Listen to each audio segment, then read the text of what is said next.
The story kicks off at school where Poemu is getting called out for her bleached blonde hair and her ridiculously short skirt. The one doing the calling out is Tugo, the school's most by-the-book disciplinary monitor. And yeah, he's absolutely full of himself. Poemu, queen of not my problem, fires back that it's none of his business. But Tugo, with that voice of someone who thinks he runs the place, makes it crystal clear that even if they're both students, he's the president of the disciplinary committee, and he will hand out warnings to whoever needs one. No exceptions, no mercy. So Poemu pulls out the school rulebook and throws it right in his face. Neither her hair nor her skirt violated anything. It was all within reasonable limits. Tugo admits that technically, no, nothing was against the rules. But then he points to the skirt, which barely covered anything. You could literally see the fabric hugging the most precious part of her. Completely deadpan, he asks if Poemu is some kind of exhibitionist, because apparently she thinks walking around like that is totally normal. Mortified, Poemu slams her knees together and calls Tugo a liar, insisting her underwear wasn't showing. But the guy, instead of dropping it, keeps going. Says he's seen it before, that the style is, let's say, provocative, and that it's distracting to the other students. Poemu, red with rage and embarrassment, tells him to stop looking because that makes him a total creep. Tugo, trying to fix the situation in absolutely the worst way possible, apologizes and says what he meant was that it was extremely sexy. Poemu nearly sends him to another dimension with a punch to the gut. Then she just turns around and storms off, seething. Tugo, shaking and barely able to speak, tries to say she'd be getting a warning for violence. But to do that, he needed her name and homeroom, which he didn't have. And before he could even finish his sentence, the punch hit so hard the poor guy threw up right then and there. Back in the classroom with Motoko and Rui by her side, Poemu goes off about that creepy monitor. Rui drops a solid joke. If Tugo ever finds out her name in class, he'll be on Poemu's case every single moment of every single day. Motoko agrees. It would be a complete nightmare if her name landed in his hands. Then a teacher calls Poemu over. She'd have to do makeup sessions for skipping class. When the door opens, it's Tugo. Poemu goes stiff as a board. But the monitor only came in to pass along a message for the teacher. He had a last-minute meeting and left an assignment in his place. Poemu exhales. No lecture, just homework. Then Tugo sits down next to her to work on the assignment together. Poemu is floored. This was the last thing she expected from someone as straight-laced and serious as him. She finishes first, obviously. Because yeah, she's actually really good at math. Tugo, with this pained look on his face, mutters a good job while staring at his own worksheet like it personally wronged him. Poemu doesn't waste the opportunity. She roasts him, says the exercises were easy, and flat out asks with zero shame if Tugo is just dumb. The guy visibly flinches, like she hit a nerve dead on. He starts explaining that he's known for being hardworking and disciplined, but that academic work is his weak spot. Poemu confirms, yeah, he's just not that smart, and good, he deserves it. But then Tugo makes this sad little face, and she changes her mind. She decides to help him, like she's doing the guy the biggest favor of his life, except she gets hit with a hard no. She stands up, calls him hopeless, launches into a whole speech, and after a lot of internal debate, Tugo finally asks for her help. By the end of the day, the two of them are walking out of school together. Tugo thanks her and says the whole thing made him reflect, that he'd been carrying some pretty unfounded assumptions that had kept him narrow-minded. He looks at Poemu and admits, he used to think she was just a troublemaker, but he realized how genuinely kind she actually is. Poemu smiles and warns him that the help wasn't free. In exchange, Tugo would have to turn a blind eye to her hair and her skirt. Tugo refuses immediately. There is no way he's letting a skirt that short, one that shows off someone's underwear, slide. Poemu goes red again, but then Tugo says she's someone of captivating beauty, sweet and kind, and that he doesn't want someone like that to put herself in danger. Still, since she helped him understand himself better, he'll allow the skirt, 5 centimeters above the knee. And one more thing, he already knows her name. He saw it written on the paper. It's Poemu, you got a problem with that? She says, embarrassed by her own name, and punches Tugo again. Tugo is in charge of opening and closing the school gates, so he always gets there earlier and leaves later than everyone else. He apologizes for keeping her so late, and then slips up and calls Poemu by her name. She gets annoyed immediately. Tugo gets hit again, and is genuinely stunned by how strong she is. Without really meaning to, Poemu ends up inviting Tugo to walk her home, after he pointed out that it was dangerous for someone to be out alone that late. He insists on going with her even though she doesn't want him to, and takes another punch for it. On the way, Poemu asks for his first name, since he already knows hers. The two start actually talking, and she mentions that if she'd lived just 50 meters to the left, she would have gone to the same middle school as Tugo. He responds flatly. Poemu asks if he's always been this serious, even if he is kind of serious and a little clueless at the same time. Tugo explains that his dad was really strict, so he grew up rigid and by the rules, and his classmates always found him boring and suffocating. Poemu asks if he resents his dad for it. She resents hers, because of her name. Tugo gets curious about why she hates her own name so much, but she finds it embarrassing. A lifelong source of embarrassment. Tugo thinks it's a fine name. Poemu's phone rings, her mom calling. The call gets a little awkward with Tugo right there, but afterward he says that Poemu is a lovely girl and that the name suits her perfectly. A wave of embarrassment crashes over her, and this time, the punch she threw was kind of weak. Outside Poemu's house, she thanks him and apologizes for making Tugo walk so far out of his way. He says goodbye, using her last name like she always insisted, but this time it felt different. Poemu calls him back, just to tell him he could use her first name. She gets curious about where Tugo lives. He takes a few steps and he's already home.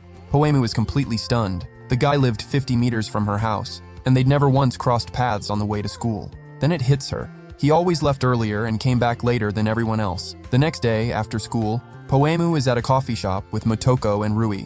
Rui notices Poemu's mind is somewhere else entirely.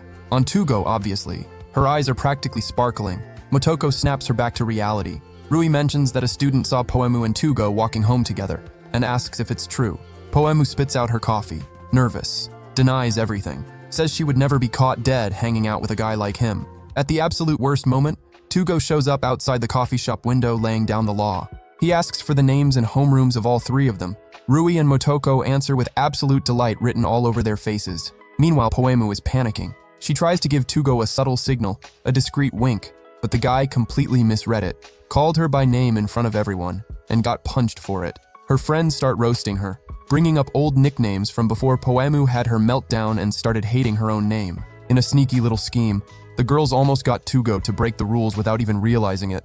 They pinned the poor guy down and nearly forced him to drink the coffee. They called Poemu over. Her mission was to pour the coffee into his mouth. She grabbed the cup. Her friends were pushing her, and on impulse, Poemu downed the whole thing herself and burned her tongue. The girls say goodbye to Tugo. On the way back, Poemu's in a bit of a funk. Rui and Motoko comment that Tugo is actually pretty cool. Poemu runs after him just to apologize. Even if her friends had been messing around, they're good people. Tugo gets it, but makes one thing clear. Rules are rules. If they pull something like that again, they're getting written up. Poemu is mid-apology when her friends pop back out of nowhere. They went home and came back, and suggest going out for tea. Poemu almost calls them out, but Rui drops a subtle hint. Tells Poemu she doesn't need to worry. They're not going to steal Tugo from her. Poemu turns beet red and denies everything. Very, very hard. The next day, Poemu, Rui, and Motoko are sprinting through the hallways, which is obviously against the rules. Tugo yells after them, gets completely ignored. Motoko cuts through a door and rolls her ankle. But the real problem is that there's a staircase right there, and she goes face first straight into some guy. His name is Izubuchi. She looks up and takes in his face, jaw-droppingly attractive with this whole rugged, masculine energy. Right after that, Izubuchi goes off on her, sharp voice, demanding to know if she's hurt. Poemu steps in and calls him out for the way he talked to Motoko. Tugo spots Izubuchi and thanks him for helping, then introduces him to the girls. Izubuchi is on the health committee. He shows off the lab coat with his title as committee chief printed on it. The girls are a little skeptical. The guy looks like he should be in a back alley brawl, not a school committee. Izubuchi gives Tugo grief for letting students run in the hallways. Tugo agrees and apologizes, but also calls Izubuchi out for not noticing that Motoko had sprained her ankle, since making sure students are okay is literally his job. Izubuchi grabs Motoko, frustrated that she didn't tell him the truth, and then, like an absolute maniac, scoops her up bridal style and heads straight for the nurse's office. Poemu turns to Tugo and notes that those two are actually a lot alike, both dead serious and completely obsessed with doing their jobs right. The next day starts with some fresh gossip. Izubuchi used to be a notorious delinquent. Poemu doesn't doubt for a second that he still is, but Rui pushes back, says he's turned his life around and is totally serious now, and adds that Izubuchi is incredibly popular with the girls precisely because he carries them around like they're actual princesses. Rui tells Poemu to look behind her. Motoko was already completely head over heels for that move. During an assembly speech from the principal, Poemu starts daydreaming about girls being carried around like that, and imagines Tugo carrying her. The thought makes her face go completely red.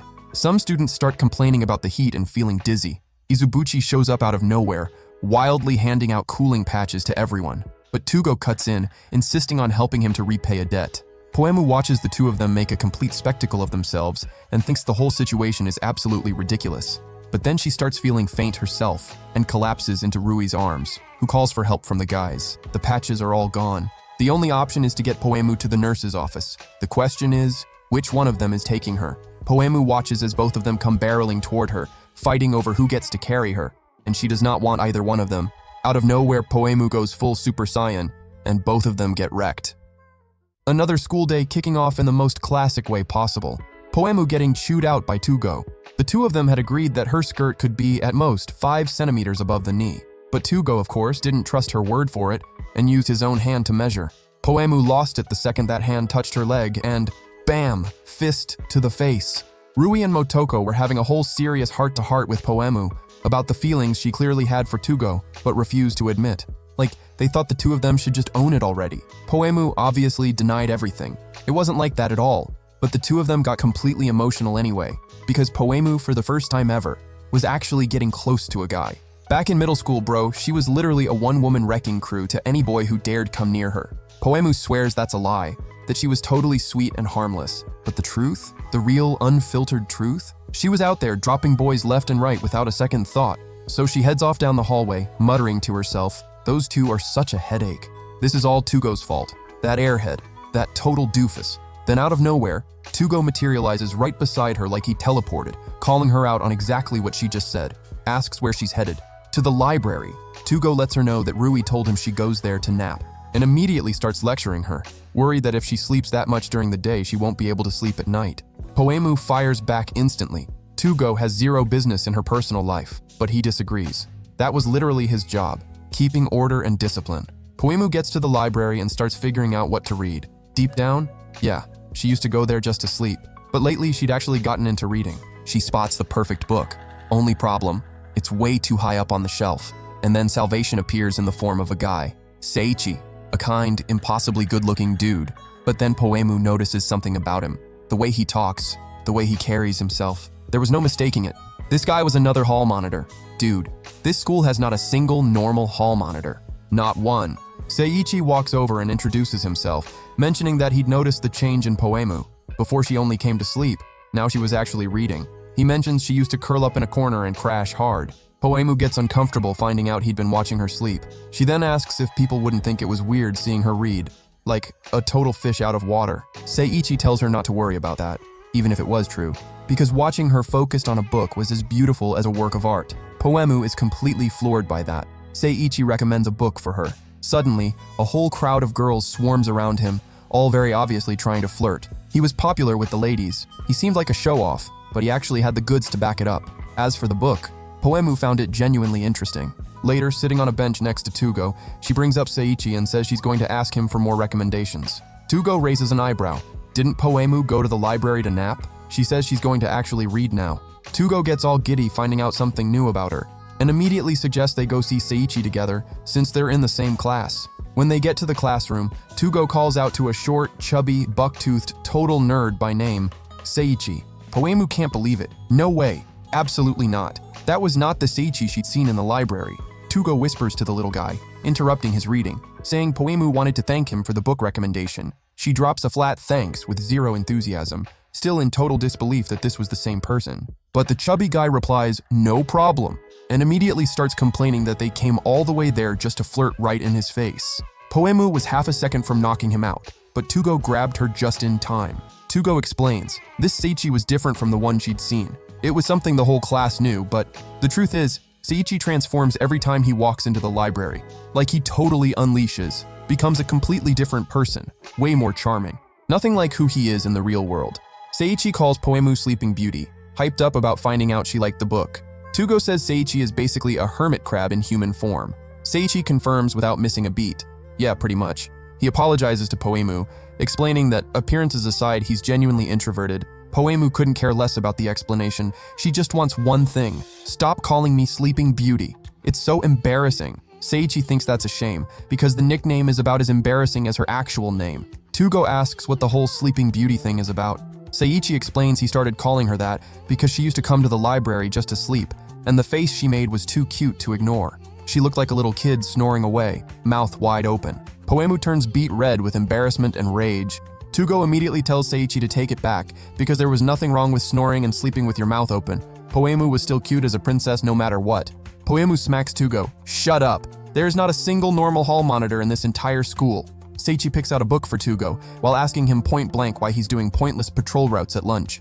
Is it because he doesn't have any friends? Tells him to read something instead of wandering the halls alone with nobody to hang out with. That one landed. Poemu gets worried and tells Seiichi to knock it off. Seiichi comments that it's sweet how Poemu rushes to defend her little boyfriend. She goes nuclear and hurls Seiichi with full force out of the library, and as he flies out, he slowly reverts back to his normal self, chubby, short, and buck-toothed as always. Tugo and Poemu stand close together while Seiichi lies on the floor grumbling. Poemu considers out loud whether to give him another one.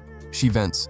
Dealing with the idiot hall monitors at this school is such a drag, Tugo included, and she says it straight to his face. But the guy is looking all downcast. Poemu asks if he's still hung up on what Seiichi said.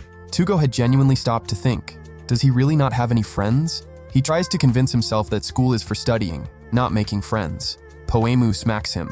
We're friends, aren't we? Tugo lights up with the goofiest grin. Thanks, Poemu, says she's the best. Then Rui and Motoko cook up a whole dramatic little script for Poemu. But the truth is, I've always wanted to be someone special to Tugo one day. Rui chimes in that she's his friend too. Motoko also. Tugo had just picked up 3 new friends. Poemu always disappears at lunch. But today, after digging through her entire bag, she can't find her lunchbox. Her mom had made lunch with love, and it was just gone. Tugo appears out of nowhere, thinks it's weird to see her by herself, asks what's up. Poemu explains about the lunchbox. Tugo takes it seriously, way too seriously. This was practically a crime. A meal made with love by Poemu's mom. They had to find that lunch immediately. It wasn't in the classroom. Poemu also hadn't taken it out of her bag. Tugo drops a wild theory. Poemu's lunch was stolen. Who, in the entire universe, would bother stealing someone's lunch? Poemu tells him to drop it. He ignores her. Time to retrace every step Poemu took today. In the morning, Tugo caught heat right after saying good morning. After that, Poemu went to the nurse's office and she'd hurt her knee. The nurse confirms it. Poemu begs Tugo to give up, she's literally starving. At the library, Seiichi confirms Poemu stopped by to return a book, same as plenty of other students, and takes the opportunity to point out that the whole stolen lunch idea was way too dramatic. Tugo disagrees. Maybe Poemu has a stalker. Seiichi can barely hold back a laugh. Poemu with a stalker? Not a chance. Poemu gets offended and Seiichi's head gets a clean punch to the face. The next place was somewhere Poemu really didn't want to bring up. The bathroom. Tugo thinks it out loud. It would be pretty strange for a student to drag their whole bag and lunch into the bathroom. Poemu loses patience and stamps a brand new mark right on his face. Walking down a hallway, Tugo notices Poemu always cuts through there. She mentions the hydrangeas, gorgeous flowers she absolutely loves. Tugo gets all excited again, discovering yet another new thing about her. Poemu gives up on the search and heads to the cafeteria to find Rui and Motoko. But before she goes, she calls Tugo to come along. The girls ask where they'd been. Poemu says she'd lost something and went back through everywhere she'd been that morning. Motoko asks what it was, and then Rui suddenly goes, "So you went through the nurse's office and the library?" Thunder. Tugo glances at Rui differently. How did she know that? Rui answers that she'd been with Poemu the whole morning. A lightning strike. Tugo goes dead serious. For the sake of discipline, he had to reveal a devastating truth. The person who stole Poemu's lunch was Rui! Rui makes a what face, but then she plays along, pretending she actually did it, that she ate every single bite of Poemu's lunch. Then the school intercom crackles on. A voice calls for Poemu. Rays of golden sunlight break through the clouds.